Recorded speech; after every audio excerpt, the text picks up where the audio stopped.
Rebecca has a big story. Yes, shoppers will have greater powers from today with the introduction of the Consumer Rights Act. It means that for the first time, anyone who buys faulty goods will be entitled to a full refund for 30 days after the purchase.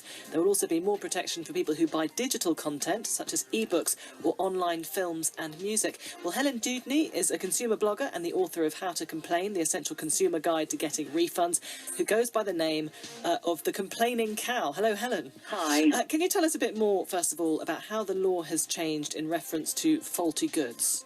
Right, well, it sort of brings together a number of acts sort of aiming to simplify and clarify some consumer law. But for faulty goods, it's still very similar in that items still have to be of satisfactory quality and, as described, and free from faults. So that stays the same, but the big difference is the 30-day right to reject. So when you get an item that's not fit for purpose and you find it's faulty on the 30th day, you can insist on a refund, whereas before it was sort of very woolly as to whether it was going to be a refund or a repair or replacement. And I understand there'll be more protection for people buying services as well, such as a haircut or servicing the car in a garage.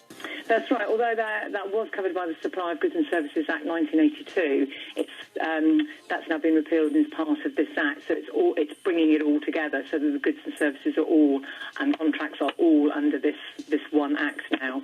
What about our new rights for digital goods? For the first time, digital goods are now covered because they weren't covered by previous consumer law. So if you now download something and it's faulty, you can have it repaired or replaced. If it still doesn't work, you can then insist on a partial up to a full refund. For the tangible, physical digital goods, you can insist on the full refund with your 30-day rule. I was interested with downloads. I was interested to see that if something causes a virus in your computer, you can actually claim for the cost of fixing your computer. Yeah, whether it would cause a virus, I think there's some sort of hoo-ha about whether that's possible, but certainly if it causes fault, if you downloaded something and it corrupted another program, or I don't know, if you downloaded some software for your washing machine and it ruined your clothes or something, they certainly have to compensate you for that.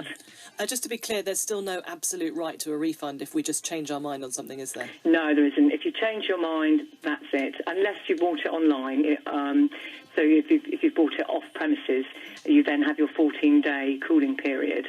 However, you might find that for some companies you will have to pay for the postage, for the return postage. Thank you very much for that. Helen Dewdney, who goes by the name The Complaining Cow. Thank you, Helen. Gets your attention there, doesn't it, if that's what you're known as.